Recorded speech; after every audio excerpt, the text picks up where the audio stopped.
Oh, I was thinking when you were saying they locked the door and they were asking you in the room what happens. Like now, today, they can listen with like telescopic radio and listen to people talking in their houses. Lasers on a window or how something difficult like that. it is to get the information around when the government goes haywire. It's getting more. It seems like it's getting more difficult. Maybe it's getting easier too in some ways that I don't know. Underground. Well, it's all social media now called WeChat. You have groups, so you have to be careful in China. People, I don't know what they do with their cell phones when they talk about sensitive stuff, because everything can be tracked by your cell phone. So Chinese government even banning cash now. Every financial transactions is use your cell phone. When you go get your cell phone, brand new cell phone, the cell phone company, which is semi-governmental, they scan your face. They get your voice recording, then give you the number, then hook up with your bank account. And now your vaccine record, vaccine passport sounds familiar. So everything is on your cell phone. Everybody has a cell phone. It's very cheap to get. Then they built 4G, 5G network all over the country. 300 million public facial recognition cameras in public places in China today. In a few years, will be 600 million. For every 2 citizens in China, you have 1 camera watch you. And those are huge cameras, not like little traffic cameras you saw here. Huge. I saw them before. And they are in Xinjiang, the Uyghur place, everywhere. Watch people. You could not even talk to your relatives overseas without somebody next to you listening, say what you're saying. So it's people always say, why Chinese just comply? I say, well, first of all, the government propaganda got lots of people in the cities brainwashed. Some even think social credit system is good for the society. All the bad behaviors are gone. But how about citizens' voices? How about dissidents' voices? It doesn't matter, you know. So if your social credit score system, your score is low, you cannot buy train tickets to travel. Forget about flying. Forget about getting your passport, leave the country. And your kids cannot even go to good schools. You cannot get mortgages. And you cannot even say something on your WeChat because your account was shut down. Hey, sounds familiar in America? You self-censor all the time.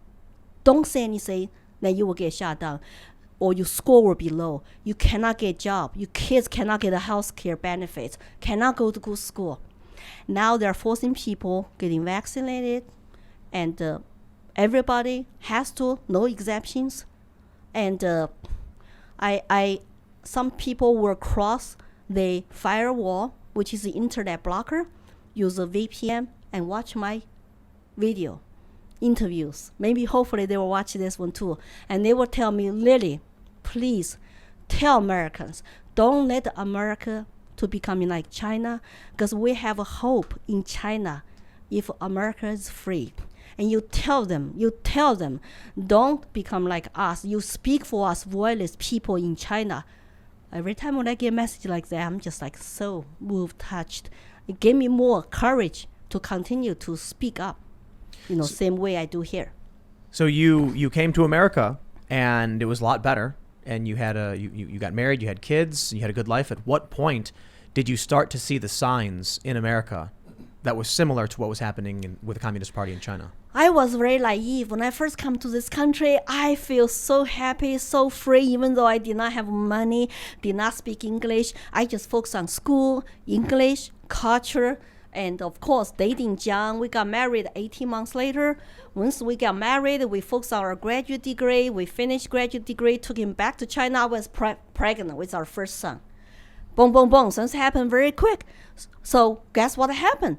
You got to make money. After graduate school, you got to get jobs. So you have to get the jobs and raise kids. And for 20 years, I was not political. I just wanted to live in peace and trying to achieve my American dream.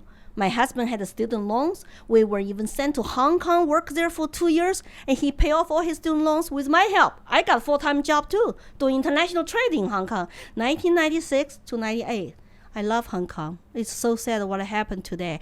But then I come back to this country. What happened is my American dream got interrupted. I got laid off by corporate America. I was in telecom industry 2000, collapsed. So I got laid off. And we had a big house, mortgage to pay, our dream house with 3 kids. I started my business. I always wanted to be self-employed. So, but my first 8 years, not profitable. But that gave me time to study English, to get involved. I said, well, since I'm American citizen now, I better learn how this democracy works. So I start to read. I start to go to HOA meetings. I become like a board member of HOA, charter school board member, later chairwoman, a principal on my watch. And still, I wasn't threatened until I go to state capitol to become student intern for free to learn how state capitol, state government is running. And I saw all the people there asking for taxpayers' money, all special interest. So I told my husband, I was kind of depressed today. I went there.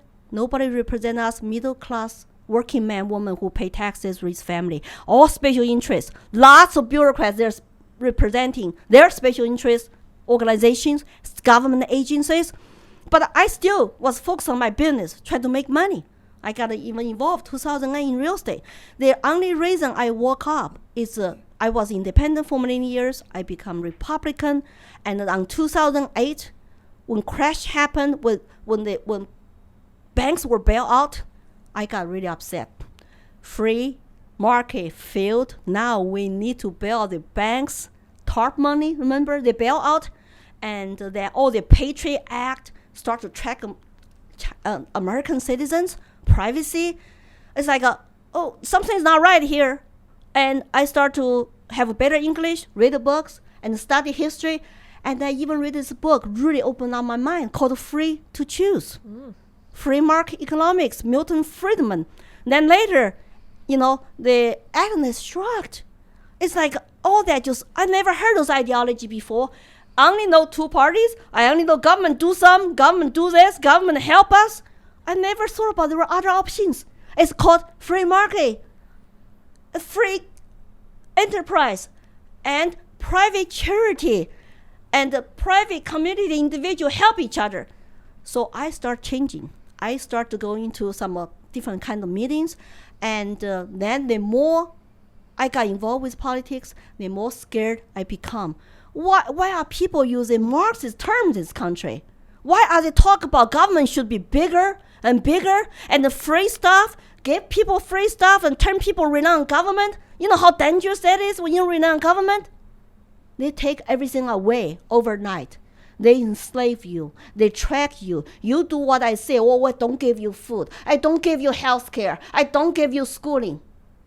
So I become more libertarian, say, we need to have a bigger individual, smaller government. So I start to get more active in politics. My first time testified ever, it was Colorado State House. They're trying to ban our magazines, limited magazines, for AR-15s.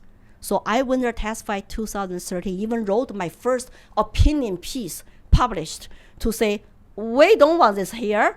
Otherwise, look, the Tiananmen Square massacre, maybe people will fight instead of get killed, run over by government. We cannot compromise on Second Amendment. That's the first time I testified. And but then they passed anyway, party line.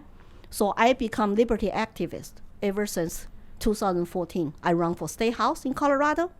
And I got involved with Libertarian Party because I left the Republicans when they upset me. When they left me, I saw they left me. They left their own platform behind.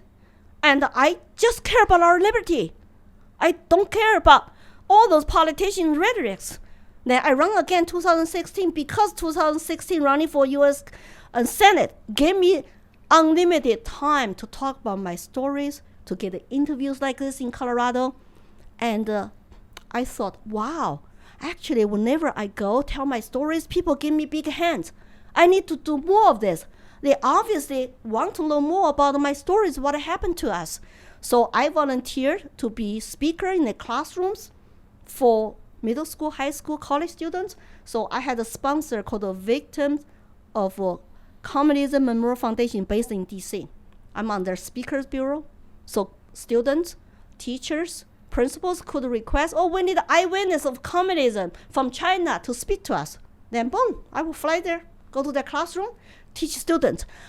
It was so satisfying when I saw students' eyes open up like this, like I did when I was a senior, like a junior year in college, when I heard those new concepts, right? Our students don't know much about horrors of communism. That's why our schools are one side dominating. They do not teach you all kinds of ideology for you to choose. No. How many students heard about libertarianism? How many students have heard about other philosophers? It's all about Marxism now. Divide and conquer. They don't use Marxism, but they talk about race. 1619, critical race theory, equity, diversity, inclusion training. America is a racist country. Math is racist. How crazy is that? 2 plus 2 equals 5. Yes. So, number one rule for the party, I know this, just like 1984. Number one rule, party is always right. Number two, repeat the same talking points every day, even though they're big lies. Every day, repeat it. Every day, same time. Everybody, every media. The lies will become truth. People will no longer question. Is the United States learning from Chinese Communist Party tactics? Why? If they are taking their hardcore tactics, why? We got to ask that question. I'm sorry. The water. No, you're in it. Yeah. So, American citizens need to ask more questions. And it doesn't matter how much you're afraid to be caught. You are racist. Thanks for checking out this clip from the Timcast IRL podcast. If you want to see the full show, come back to this channel, youtube.com/TimcastIRL, Monday through Friday at 8 p.m., where you can leave comments and super chat, and we actually will read your comments on the show. Don't forget to like, share, subscribe, and if you want exclusive members-only content, segments you can't get anywhere else, go to timcast.com, become a member, and we even have full bonus episodes. Thanks for hanging out, and we'll see you all next time.